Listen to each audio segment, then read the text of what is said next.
Hello everybody and welcome back for more Let's Play Super Mario World. In this episode we're going to start Vanilla Dome, and Vanilla Dome is basically, well, it's all nothing but K levels, obviously, and that's because, it's, the overworld kind of gave away that fact anyway. It's going to be quite a bit of, just regular cave enemies, like, a bunch of Buzzy Beetles, Swoopers, and all that there. And I do believe there's going to be quite a few of the secret levels. Well, actually, as a matter of fact, this playthrough, well, this episode's a little bit different. I did say I was going to do one half just regular levels, except for the castle. For this one, since there's like two kind of ways here where you see the castle at the end, but then once you do the secret exits, then there's then there's actually another way to access the next world without having to do the the castle of this world. So, for the sake of having to do everything, this video is just me going through regular exits, and then I'm also going to include the next castle, or the next complete castle. And then, after that, that's going to be the secret exits, and then it'll give us access to the next level that way. And yeah, so whenever you're on the platform, you want to make sure you run for your life. Well, if you want to grab the star, if you want to. And how did Mario just exit from the warp pipe just by facing the other direction? That was weird and weird and a half. Yeah. What was I gonna say? Shit, I forgot what I was gonna say. Oh, careful of those spike beetles. Well, it kind of seems like spike beetles. Probably was what the name of them. They will circle all around, and the only way to actually kill them is by using the cave feather. You actually can't kill them with the fire flower, very much like the regular Buzzy Beetles. And so, yeah, you'll be seeing them quite a bit here, and they will try to impede your progress, and so, they have spikes in them, and then they could easily just touch you, and then you lose power up, or even die, so just be careful around them, just make sure you see their patterns a little closely.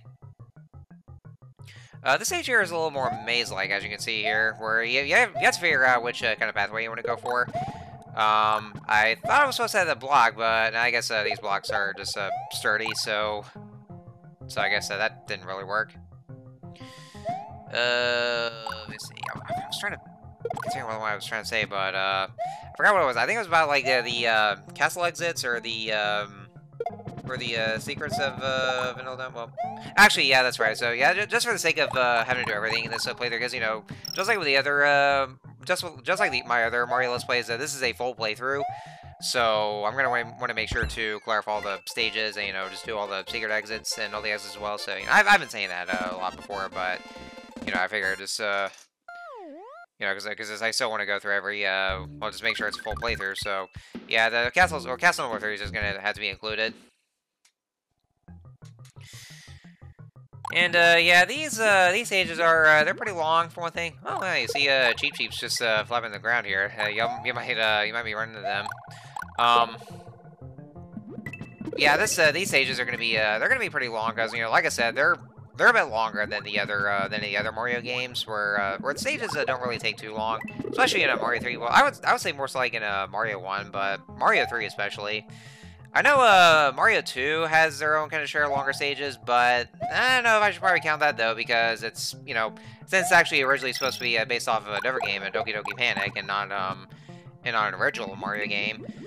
So probably not gonna count that, but these stages are they're a lot longer. But that's also because this game is Super Mario World is a lot more open-ended compared to previous Mario games, where there's different branching pathways you can take, and in addition to the secret exits. One thing I gotta love about the cave fair is that whenever you have Mario to twirl around, Mario just spams the ever-living hell out of twirler, because like I said, it's basically the raccoon leaf or the Tanuki leaf or Tanuki suit on steroids. Because the cave feather can do absolutely anything there, and oh man, it just feels so good doing that. There's also one more thing I didn't mention. I think I might have tried that out at one point in one of my recordings, but in my final recording I didn't get to do so. If you press the L and R buttons, you can actually move the camera left or right accordingly. Which, of course, it's useful for one thing to see any kind of far off distance, and maybe it might be helpful for later levels. But I hardly ever use that. I always just keep the camera at the default position. I think it's because I'm a lot more used to how the game is played like this. So because if I try to use a camera in that way, then it kind of feels weird, or just like pushing it forward. And I know the other Mario games were like that as well. So it just kind of feels weird in a way. So it just takes me to used to. And I guess that's, yeah, I guess that's all there is to say about Vanilla Dome. Yeah, like I said, I mean, it's kind of where the game starts to get a little more, well, not too much as challenging, but I mean, you know, it kind of, you'll kind of start to see a bit of the difficulty rising up a bit here. Yeah, I saw that mushroom right there. I didn't get a single mushroom. All I got was just a star and fire flower, and I always seem to get like stars and fire flowers for the bonus stages, apparently. I don't know how, but. Alright, and next vanilla ghost, or next ghost has just in the Vanilla Dome. Fun fact here, ladies and gentlemen, I never got to talk much about, well, I mean, I did talk about Luigi at one point in the, well, Mario 1, but not so much, like in Mario 3 or Mario World. Because I know in Mario 3, you play as Luigi, and then you actually just, play at different levels back and forth. The same thing applies to this game as well. And Mario 3 also has this one thing where you know, if you and the other player actually interact, then you'll be doing this one-on-one kind of a Mario Brothers style little duel they have here, which is kind of nice callback they have there. And yeah, watch out for those big boos. You can actually just try to spin jump on them. Well, not like what I did though, because you know, if you just simply jump on them, then you lose power up. But I think if you just spin jump on them, then you know, you should be able to do just fine. Little boo merry-go-rounds. It just reminds me of that. What the hell are those things? Are they like, I don't know, some kind of a slime or floating slime balls or something? I don't know. What is that weird substance here? Kind of reminds me of Flubber in a way. And I mean, you know, well, I mean, I know there's like, I remember there's like two versions of the movie. There's like the old one, but the one that I'm more familiar with was the one with Robin Williams.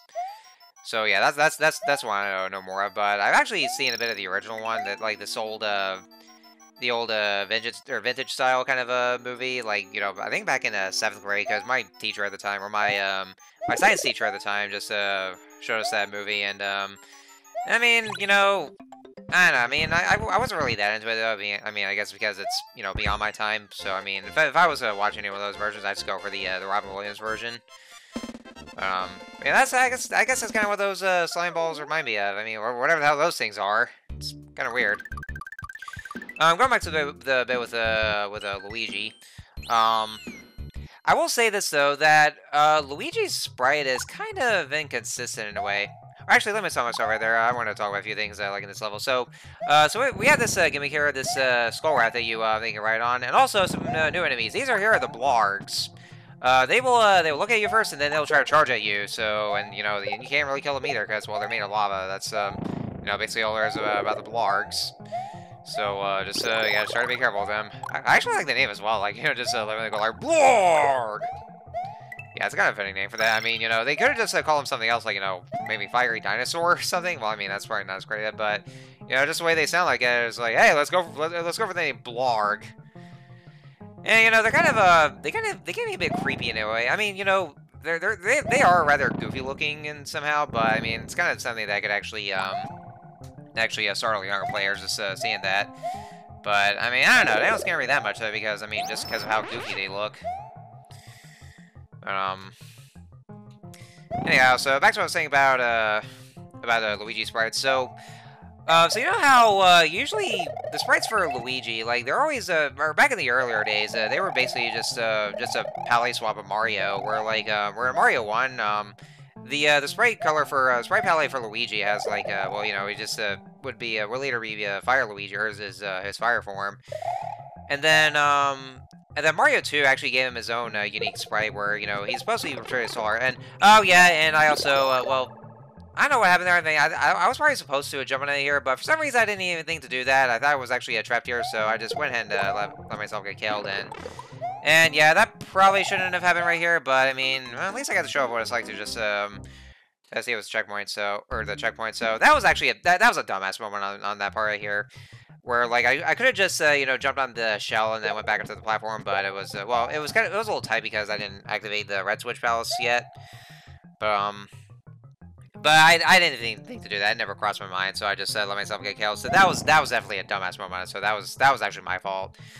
So yeah, anyway, yeah, Mario 2 USA had gave Luigi his own unique sprite where, you know, he's a little taller and all that.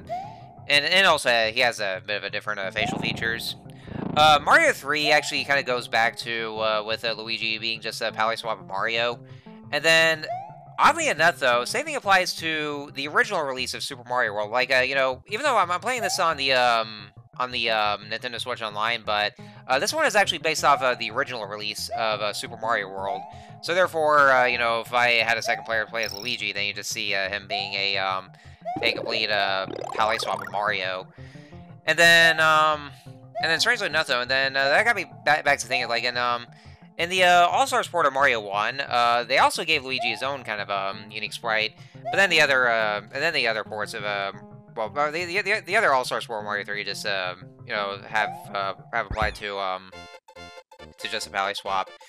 But then there's also, this is actually one of those rare copies, like, you know, there's also two different versions of the All-Star Sport. There's the original one that has the 16-bit remakes of the first 4 Mario games, including Lost Levels. Of course, I'm going to count that. And then there's another one that actually has the addition of Super Mario World that's added on. And it's actually one of those rare copies they ever get, so you have to be real lucky to find it. Because the more common ones are the original, but yeah, there's the other version that includes Super Mario World within a version of All Stars. And oh, by the way, this stage here, this is actually where you'll be seeing a lot of bullet bills that'll be coming out. So yeah, we're gonna be careful of those, and it actually gets a little harder later. But anyways, so in that All Stars version with Super Mario World included, in that game itself, they actually did give Luigi his own kind of sprite. So they actually updated Luigi's sprite to, or you know, it's his own unique kind of sprite. So that kind of gave it a little something to differentiate from the original release. And then the same thing actually applies to the Game Boy Advance port of this game. I mean, I think so. I mean, I might have seen it back then because I mean, I don't know if I've ever, well, I don't know. I can't exactly remember. I think I might have sampled the GBA version of Mario World, but I can't exactly remember though. It's been way too long. I mean, I never really owned those copies though, or I never really owned those copies though because I was actually pretty much satisfied with having the original releases on standby of the Super Nintendo versions, but I might have sampled that a long time ago, and I'm pretty sure they actually did have Luigi his own. They gave Luigi his own unique sprite, and even in the GBA port of Mario World. At least I think so, but you know, I could be wrong. But it's been so long. So anyways, so this second half of this stage here, yeah, these bullet bills will be coming out all in any kind of point of the screen. So yeah, they'll go horizontally and then vertically, like all at once. So that's when you want to be careful. I know I probably could have hurried and just ignored those dragon coins, but honestly, guys, I can't help it. I'm that much of a kleptomaniac when it comes to special things like that. So you know, it just makes me want to collect everything there. Yeah, I know. I guess you could probably just blame me or have been spoiled by games like you know, Banjo-Kazooie or hell, especially Donkey Kong 64. So I mean, yeah, that could be the biggest reason. Man, yeah, those games definitely are the reason why I'm such a kleptomaniac. I guess you guys are probably going to blame Donkey Kong 64 for making me feel this way. Not that there's anything wrong with it, though. I mean, I know it's, you know, one of those mixed bag kind of, or one of those divisive games, but, you know, I guess I'm more than when I eventually get to the game. Not that I'm dreading or anything. I mean, I'm still kind of excited. Yeah, I know, I'm going there, aren't I? That's kind of controversial, so... Anyway, next castle here, and so we have some new enemies. These are Magic Koopas, and Magic Koopas, well... They're kind of dickish for one thing, because one thing that's known is that they can't be killed by fireballs. Yeah, they are completely immune to Fire Mario, and so the only way to kill them is that you have to either jump on them or just maybe spin at them. But they always disappear and go to different locations, and they'll also try to shoot their PlayStation beams at you. Oh God, the curse of the PlayStation in my Nintendo game, or at least in my Mario game. But, you know, it could be either just, like, you know, geometry beams. Well, that's basically what it is. You know, the buttons are like geometry buttons on the PlayStation. So, yeah, that's basically all just with the Magic Koopas. They just go all the place and then they shoot their geometry beams at you. I know, well, even though this is actually the debut of the Magic Koopas themselves, I know one particular Magic Koopa will later be called Kamek, starting with Super Mario World, and he's very much appeared in some other, like consistently in some other Mario games, but you know, you mostly just still see Magic Koopas, just the one particular Magic. I mean, you know, Safe's right though, and you know, same exact design as the other Magic Koopas. Just you know, they just took one random Magic Koopa and just called him and just gave him his own kind of character and it's named him Kamek. Usually being Bowser's right hand man, in most games anyway. Now this one you want to be careful for because there's just these walls that they're going to be coming up and down and these lava pits. So you want to make sure you have the right time. Just don't get crushed by them because you know if you get crushed by them, then it's instant kill. No matter which power up you're at the moment. So yeah.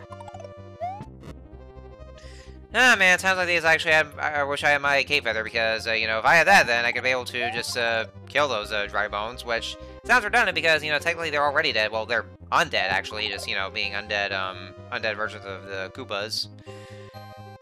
Because you know it's so weird though because like going by you know with Nintendo logic is that you know they can actually be killed by a single cape, and yeah even when you jump on them they just crumble apart. So that's kind of weird. Oh yeah, now I get the cape feather. So I mean I could have been able to just you know use that to kill the other Tribones, but they just give it to me now. So anyway, so next boss, shit, I think it was Lemmy Koopa, wasn't it?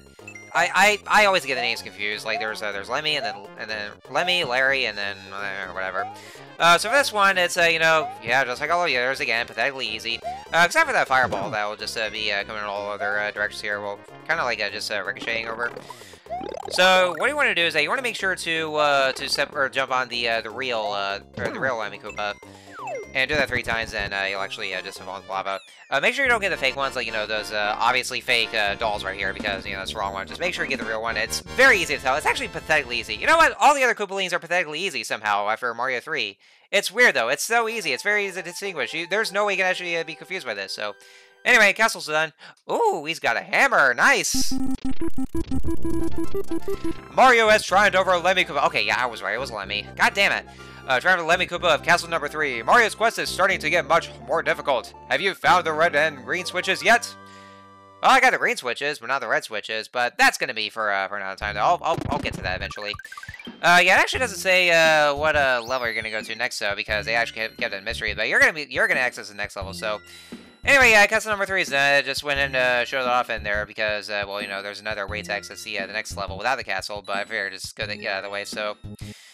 Anyway, so, we're not exactly done with Vanilla Dome yet, because, you know, there's still the secret exits that we have to take first, so, and then, and then some other things here, so, anyway, next time on Let's Play Super Mario World, we're going to do the secret exits of Vanilla Dome, and then see what else we can access, so I'll see you guys next time.